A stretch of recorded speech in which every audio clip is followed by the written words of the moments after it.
Bismillahirrahmanirrahim. El-Veciz fi usul fıkhi dersinin davamı. Biz teklifi hükümler ve vada'i hükümlerini sözlep bulduk.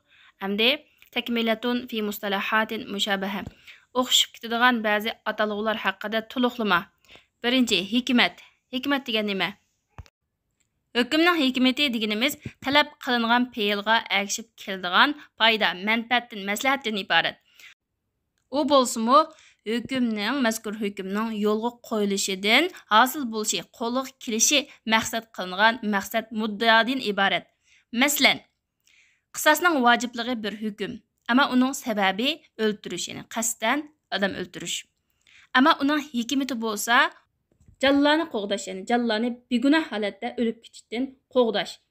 Alloh taolo aytgandek: "Valakum fil qisasi hayatun."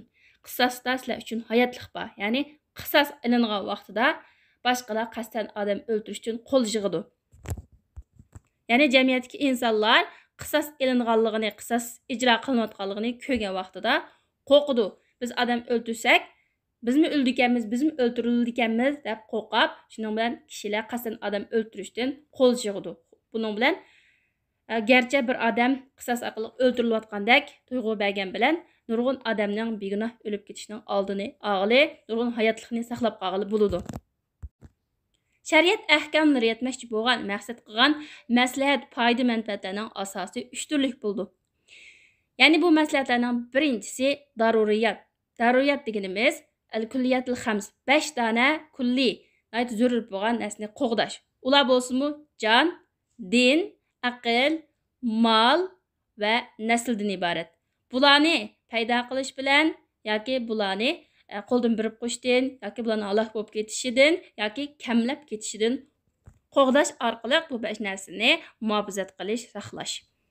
Shunglashqa ibodat ahkomlari dunyo va oxiratning manfaatini hosil qilish, dinni hosil qilish uchun yo'l qo'yilgan va qisos va diyatlar jonni qo'g'dash uchun yo'l qo'yilgan. Jihad hukmlari va murtadlik hukmlari dinni taqitish va dinni mustahkamlash uchun yo'l qo'yilgan. Va haddul xamri, ya'ni haroq ichgan kishini jazolash, aqlni qo'g'dash uchun o'g'irlik qilgan kishini jazolash va damon, ya'ni buzayotgan narsani to'lab berish degandek bu hukmlar molni qo'g'dash uchun va haddu zina, zinaning haddi naslni qo'g'dash uchun yo'l qo'yilgan. Ikkinchi al-hajiyat, ya'ni zarur bo'lgan kishilarning ehtiyoji tushadigan ishlar. U bo'lsa-mu insonlarga hayotlik yo'llarini osonlashtirish, ularning ehtiyojlari oson, qulay bo'lish uchun. Ular hayotiy dunyodagi ishlarni o'rinlashtirishda, ishlarda qiyinchilik bo'lib qolmaslik uchun. Masalan, savdo setiq, ijorat, tijorat va vakil qilish, ariyat birib turish, ariyat elish va boshqa ishlar.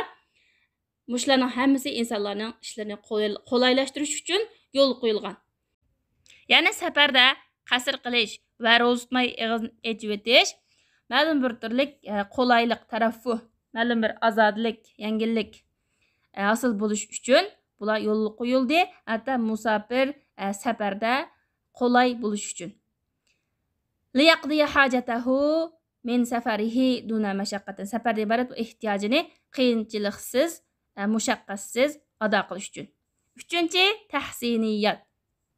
Buning ma'nosi ham go'zallashtirish, yaxshilash degan gap.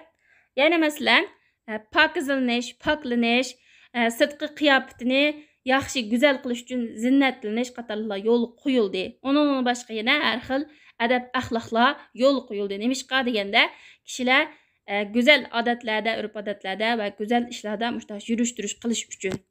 Buni hammasi insonlarning manfaati uchun. Yana bir mazmun ta'liqul ahkami bil asbabi dunal hikami. Hukmlarni hikmatga bog'lamasdan sabablarga bog'laymiz.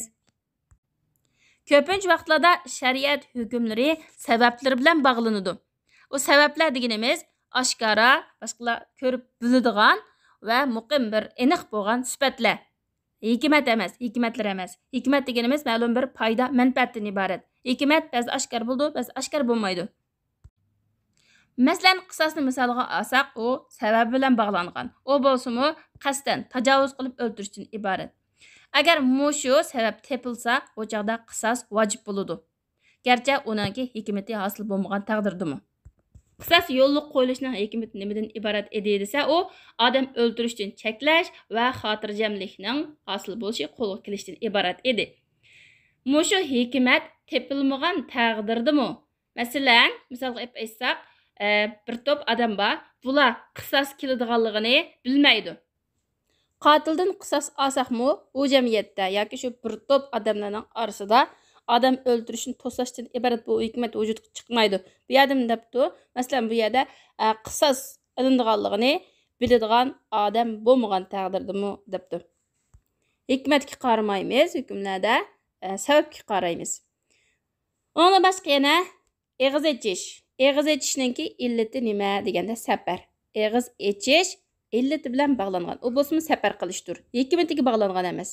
Hikmati nima desa, mushaqqatni ketkizish. Bundan bir misal alsak, masalan bir kishi japa mushaqqat bo'lmagan, qolaylik bir safarga chiqqan bo'lsa, ya'ni uning safarina qolaylik bo'lsa, hech qanday japa mushaqqat bo'lmasimi, u chaqda ro'za tutmaslik, eg'iz echish uning uchun joiz.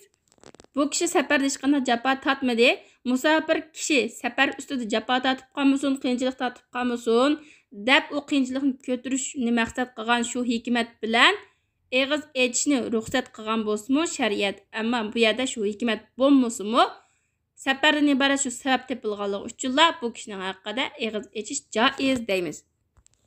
Ammo birodar, eg'iz echishni, ya'ni ro'za tutmaslikni ruxsat qilingan safar yoki kasal bo'lib qolishdan iborat bu sabablar tepilmagan ahvol ostida u odam qancha mushaqqat bo'lib ketsin, ya'ni bu yerda mushaqqat tepilsin-mi, odam mushaqqat bo'lib ketsin-mi, u chaqda odamning eg'iz echishi durust bo'lmaydi. Shu mushaqqatni madamki u odam ko'taraligidek imkoniyatda bo'lsa mumkin. Shuning uchun shar'iy ahkamlar hikmatga emas, balki sabablarga bog'landi. Sabab tepilsa, hukm tepildi. Ya'ni hikmatni ba'zida biz bilalaymiz, ba'zida bilmaymiz. Ya'ni ba'zi oshkor bo'ldi, ba'zi maxfiy bo'ldi. Va bu bir oshkora va muqim aniq bo'lgan bir sifat emas hikmat degan.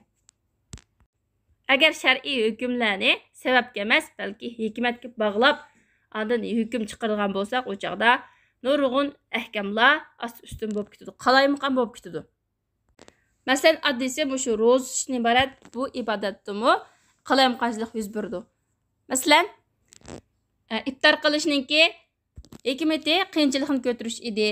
Kasal odamdan va musofirlardan qiyinchilikni ko'tarish uchun eg'iz echish yo'l qo'yilgan deb safar qilmagan, kasal bo'lib qolmagan kishilar ro'za tutmaslikqa bahona izlaydi yoki bo'lmasa ozroq bir qiyinchilik bo'lib qolsam, menda qiyinchilik bo'ldi deb ro'za tutmaydi.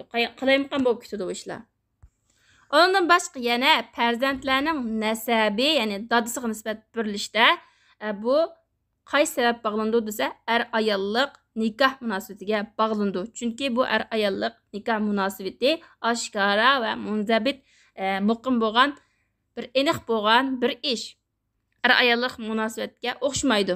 Chunki u bir maxfiy, bilgil bo'lmaydigan ish.